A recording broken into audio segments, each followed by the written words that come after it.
Hello friends, आज की इस वीडियो में सीटेट एग्जाम 2026 हिंदी पेडागोजी के 30 मोस्ट पीवाईक्यू क्वेश्चन का डिस्कस करेंगे। आप सब वीडियो का अंत तक जरूर देखें। आज का क्वेश्चन नंबर 1 है, बहुभाषिक कक्षा में शिक्षक को क्या करना चाहिए। ऑप्शन ए, केवल राष्ट्रभाषा का प्रयोग करने की अनुमति दिए। ऑप्शन बी, बच्चे की मातृभाषा को संसाधन के रूप में स्वीकार करना चाहिए। ऑप्शन सी, मातृभाषा के प्रयोग पर प्रतिबंध लगा देना चाहिए।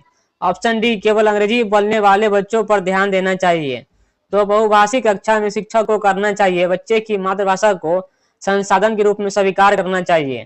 क्वेश्चन नंबर 1 का right answer option number B हो जाएगा। क्वेश्चन नंबर 2 है, प्राथमिक स्तर पर बच्चों में भाषा समृद्धि के लिए सबसे आवश्यक क्या है। ऑप्शन ए, बच्चों को भाषा प्रयोग के अधिक से अधिक अवसर देना। ऑप्शन बी, प्रतिदिन कठिन शब्दों का इमला लिखाना। ऑप्शन सी, केवल चार्ट और चित्रों का प्रयोग करना। ऑप्शन डी, पाठ्य पुस्तक के सभी प्रश्नों का उत्तर याद कराना। तो प्राथमिक स्तर पर बच्चों में भाषा समृद्धि के लिए सबसे आवश्यक है बच्चों को भाषा प्रयोग के अधिक से अधिक अवसर देना। क्वेश्चन नंबर 2 का right answer option number A हो जाएगा। क्वेश्चन नंबर 3 है, भाषा के प्राथमिक कौशल कौन से है। ऑप्शन ए, सुनना और बोलना। ऑप्शन बी, पढ़ना और लिखना। ऑप्शन सी, बोलना और लिखना। ऑप्शन डी, सुनना और पढ़ना। तो भाषा के प्राथमिक कौशल है सुनना और बोलना। क्वेश्चन नंबर 3 का right answer option number A हो जाएगा। क्वेश्चन नंबर 4 है, भाषा के व्युत्पन्न या उत्पादक कौशल कौन से है। ऑप्शन ए, सुनना और पढ़ना। ऑप्शन बी, बोलना और लिखना।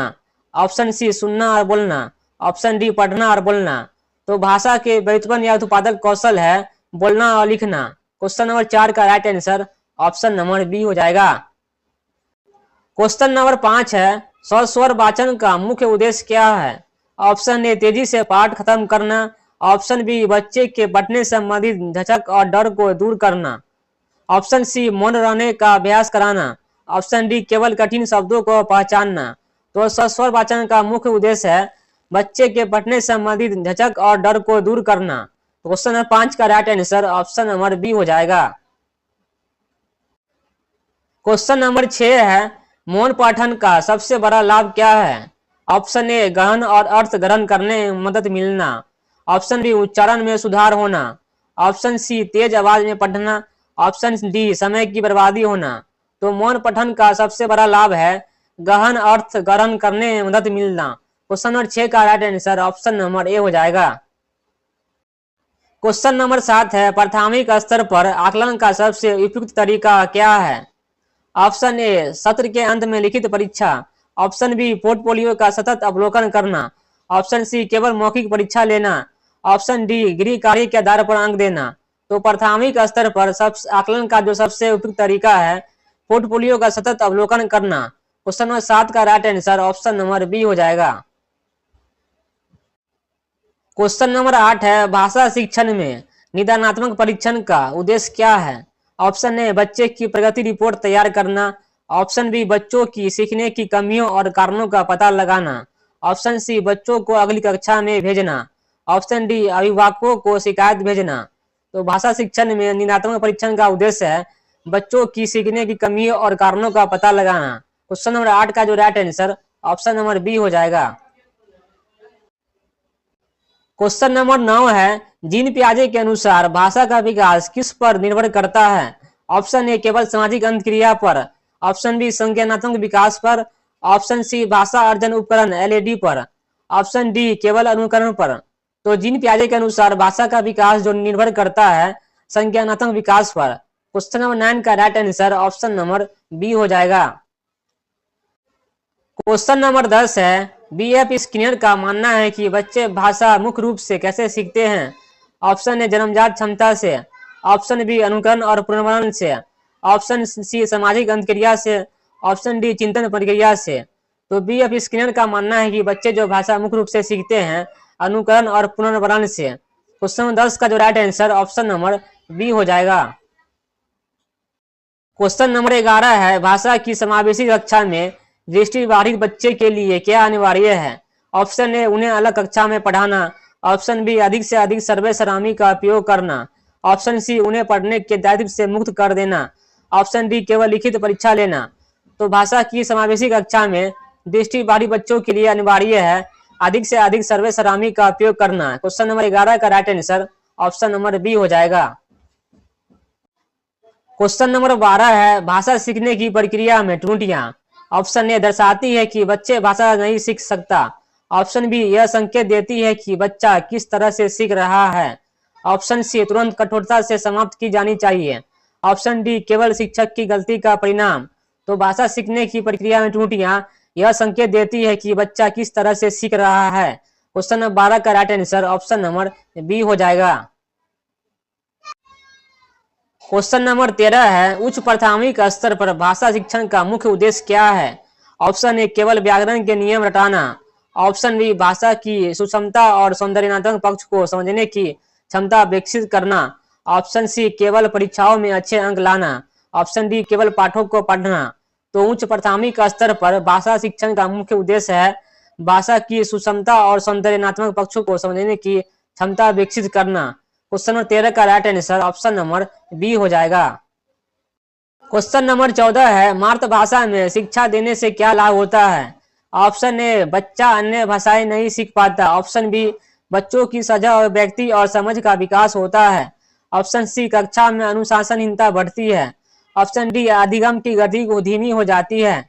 तो मातृभाषा में शिक्षा देने से लाभ होता है बच्चों की सजा और व्यक्ति और समझ का विकास होता है।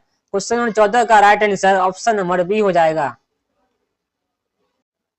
क्वेश्चन नंबर 15 है प्राथमिक स्तर की पाठ्य पुस्तक में किस प्रकार की सामग्री होना चाहिए। ऑप्शन ए केवल उपदेशात्मक कहानी।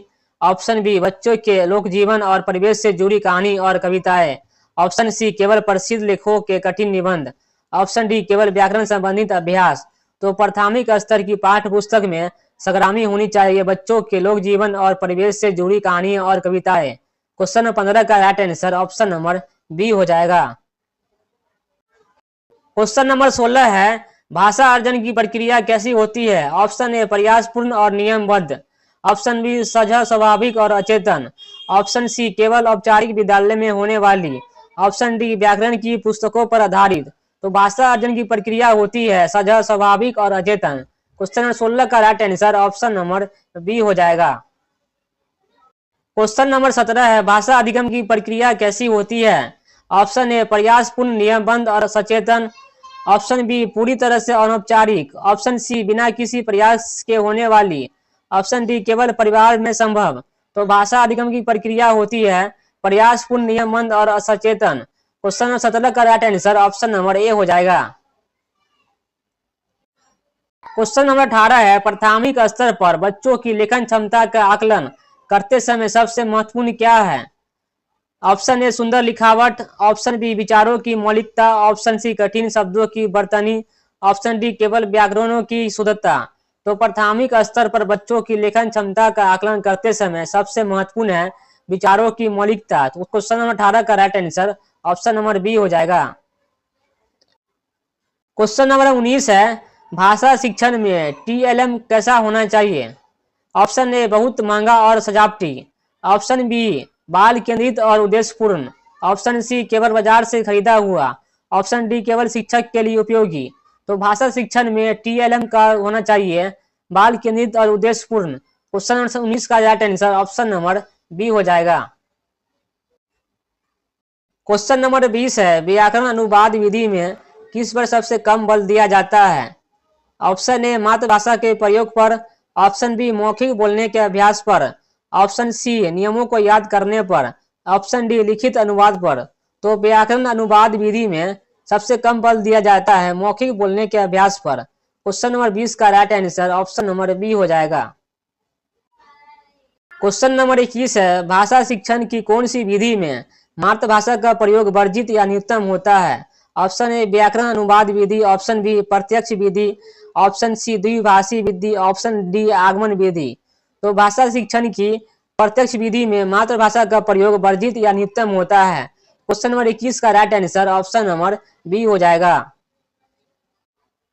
क्वेश्चन नंबर 22 है प्राथमिक स्तर पर भाषा का आकलन करते समय शिक्षक को सबसे अधिक ध्यान किस पर देना चाहिए। ऑप्शन ए सत्र के अंत में लिखित परीक्षा पर। ऑप्शन बी बच्चे के विविध संदर्भों में भाषा प्रयोग की क्षमता पर। ऑप्शन सी केवल गृह कार्य के अंक पर। ऑप्शन डी केवल परिभाषा याद कराने पर। तो प्राथमिक स्तर पर भाषा का आकलन करते समय शिक्षक को सबसे अधिक ध्यान देना चाहिए बच्चों के विविध संदर्भों में भाषा प्रयोग की क्षमता पर। क्वेश्चन नंबर 22 का right answer option number B हो जाएगा। क्वेश्चन नंबर 23 है, पाठ के अंत में दिए गए अभ्यास और गतिविधियां का मुख्य उद्देश्य क्या होता है? ऑप्शन ए बच्चों को गृह कार्य में व्यस्त रखना, ऑप्शन बी बच्चों को अभिव्यक्ति और सृजनात्मकता का अवसर देना, ऑप्शन सी परीक्षा के प्रश्न पत्र तैयार करना, ऑप्शन डी सही समय का सही उपयोग करना। तो पाठ के अंत में दिए गए अभ्यास और गतिविधियां का मुख्य उद्देश्य होता है बच्चों को अभिव्यक्ति और सृजनात्मकता का अवसर देना। क्वेश्चन नंबर 23 का right answer option number B हो जाएगा। क्वेश्चन नंबर 24 है, प्राथमिक स्तर पर कहानी सुनाना भाषा शिक्षण का महत्वपूर्ण अंग क्यों है? ऑप्शन ए इससे बच्चे शांत बैठते हैं, ऑप्शन बी इससे बच्चों की कल्पनाशीलता और शब्दावली का विकास होता है, ऑप्शन सी यह केवल मनोरंजन का साधन है, ऑप्शन डी इससे पाठ्य पुस्तक जल्दी खत्म होती है।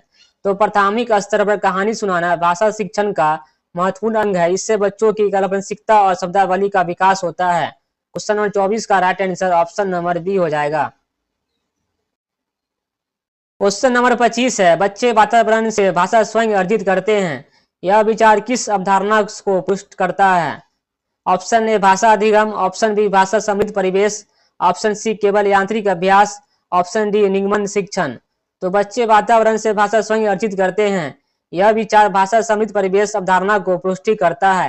क्वेश्चन नंबर 25 का जो right answer option number B हो जाएगा।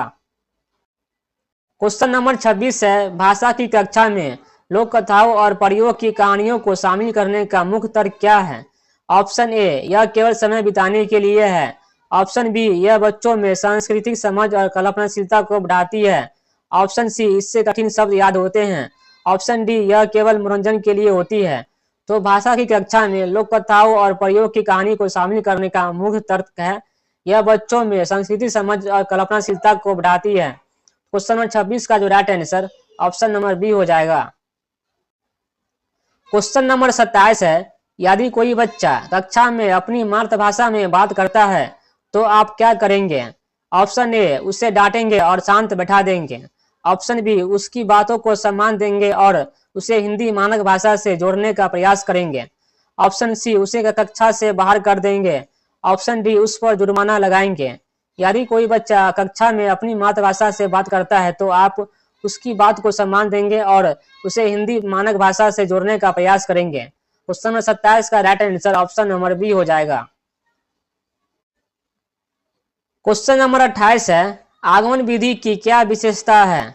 ऑप्शन ए पहले नियम बताना फिर उदाहरण देना, ऑप्शन बी पहले उदाहरण देना फिर नियम की ओर बढ़ना, ऑप्शन सी केवल नियम रटाना, ऑप्शन डी केवल परिभाषा लिखाना। तो आगमन विधि की विशेषताएं हैं पहले उदाहरण देना फिर नियम की ओर बढ़ना। क्वेश्चन नंबर 28 का right answer option number B हो जाएगा। क्वेश्चन नंबर 29 है, निगमन विधि की क्या विशेषता है?